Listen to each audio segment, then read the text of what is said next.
trust me, the conversation we're about to have with this illustrious hero in front of you all, you're gonna want it. I've never seen a career like this. Okay, so we're gonna jump in, because I want to offer time for questions, as well as time for you all to mix and mingle and talk about Ms. Gilliam. Okay, grew up as a preacher's kid and a very strong-willed mom. Then you went to a HBCU and later to Columbia University. You have a very diverse, educational background, and for a woman that was born in the South, can you see Dorothy Butler Gilliam at a glance from you? Well, at a glance, I think I would have Southern roots, but once I got away, I did not want to go back. So that gives you an idea of what it was like to grow up in the segregated South. It was not fun. But I also had a very loving atmosphere in my family, in my church, in my community. And I think that, the Black religious experience was a part of mine. I think all of that gave me the kind of internal strength and endurance that I needed to really tussle with such issues as being the first African American woman at the Washington Post, first African American woman reporter. I keep forgetting that. At the Washington Post at a time when the nation's capital was extremely segregated. It was so segregated that it was tough to get taxi cabs to go out and write my story. It was tough. It was so tough that many of my co-workers would have a conversation with me inside the room, but if they saw me in the street, they refused to speak. It was so tough that most of the restaurants were segregated. And there was a cafeteria a few blocks away that we knew we'd be comfortable eating there. But I think that at a glance it would also be that I persevered. And I hope this book is one of those tributes to, I think, so many Black women who have had to face all kinds of indignities. And but when you go into a situation and you know who you are, it doesn't mean that what is done that is negative is not humiliating or have indignities, but you have something nobody can take away from you. And that's what keeps you going. And your strength, you persisted, amazingly. You saw so many key moments in the civil rights movement. You covered so many key moments in the civil rights movement. Freedom Riders, SCLC, SNCC, James Meredith, and Ole Miss. What sticks out, both positively and negatively, from what you had to do in your time? I think what sticks out most for me is covering the integration of the University of Mississippi. Mississippi was in 1962 the bastion of white supremacy, and the university was the place that represented that bastion of white supremacy.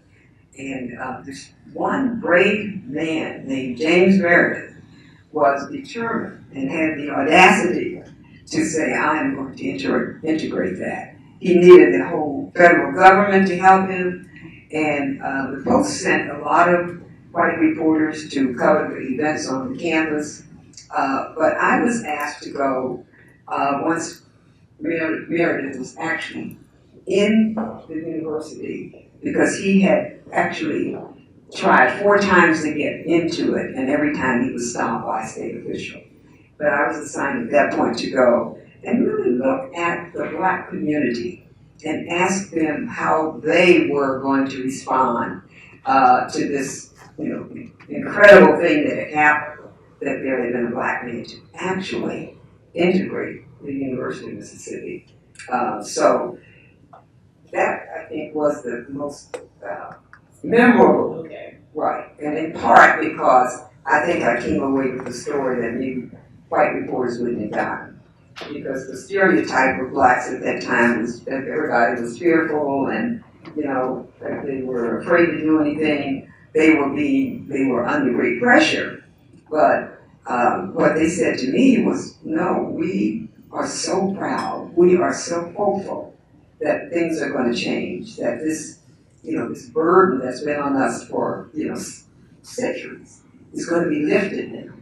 And so it was good to get a story like that, which helps me to say diversity in the media is so important. And you were showing out. I mean, the reality of it is that you were the first Black female on their staff. And they just call you in one day and say, hey, we want you to go down to Mississippi and cover this. You did amazingly. Well, I had a secret weapon. What was that? I knew a photographer in Memphis who I was going to call to go with me. And I knew that he could get me in and out of Mississippi alive. Because, you know, Mississippi is a lynching state. And anybody could have been lynched. And en route, actually, from Memphis, where I flew into, to Oxford, Mississippi, this photographer and I were actually stopped by, we were flagged down, and it was like a pickup truck, and it had gun racks on the top. So definitely not a state trooper, this is just a pickup truck. Yeah, this was just somebody who thought that Black people had no rights that white people had to respect. So he said, where are you all going? And I sat in my seat and prayed. You know, he went over and talked us through it. And then we took a different route to get to Mississippi. But, you know, I tell these stories only to remind people of, you know, some of the I guess, challenges, huge challenges that so many people took on in order to make life better for you at this point. And I think that if that message comes through, that makes me very happy. Okay, and not to give away a lot of the book, but within it, she does tell the extent to which some Black journalists had to go to hide they were journalists. I mean, like, key thing was be a dignitary, I think you're a cleric or a preacher or something like that. Yeah, especially going, as they said, going behind the cotton curtain. And these were journalists who worked with Black newspapers primarily. But they knew that if they went into the South and they were detected by sheriffs and people there, that they could be killed. And so they would take this was in the days when they had typewriters, they'd take their old royal and they'd wrap it up in, you know, a shirt and a jacket and, you know, kind of pretend it was just a bag of stuff they would carry. But it was really a typewriter where they could really talk and interview people and send those stories back north, and which they did. Or they would pretend they were a preacher, and they wouldn't be stopped. But once they got to their destination, which was wherever the action was, behind the cotton curtain, and then when they wrote about it, you know, the news was out. Newsroom diversity and the fact that you were able to get stories, like you said, that your white counterparts probably would not have gotten those reels, a slice of life story.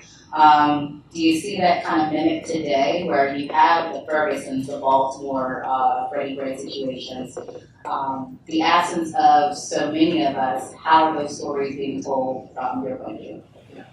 Yeah, I think the fact that the newsroom diversity has dropped, that newspapers are in this topsy-turvy period with social media, you know, emerging even greater and greater, with your legacy media, which I call the New York Times and Washington Post, those, you know, big papers, Philadelphia Inquirer, they play such an important role because, you know, here the news is reported and recorded and discussed and parsed, so that when you get that, you know, you definitely are not what the current president calls the enemy of the people. You really are trying to be truth tellers and get to the heart of the matters. And I think that is so important to the democracy, no matter where you stand. It's one of those precious freedoms that I think can be endangered by people who don't understand. And we're going to come back to talking about user diversity as well as not prioritizing hires that are reflective in communities in which they're going to cover and the impact that can have on the story. We're going to come back to that. I want to jump into something that really stood out and made me, this was the point where I was in the book and I was wondering, like, so she still wants to do it after that. Because you had a lot of experiences where I was like, and she still wanted to do it after that. I think I would tap out. And I've been through a lot, but I was like, ooh, wow. So your boss, Mr. Wilson, Mr. Alex Wilson, that you respected so much from the Tri-State Defender, I guess, were you sitting in Beale Street watching this? Like, to watch what happened with the attempts to get those students into the Central High School in Little Rock.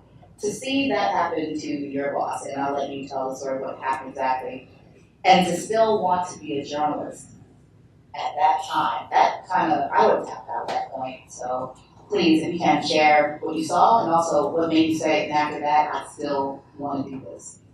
Well, Nicki, I think it's never been quite presented to me in that way. I mean, I was like, wait. I was like, oh, man. Like, not a major spoiler, but it's just like, ooh, man. Yes, what you referred to, I was a reporter at the Tri-State Defender. This was several years before I was hired by the Washington Post. And the integration of schools in Little Rock, Arkansas was about to be underway.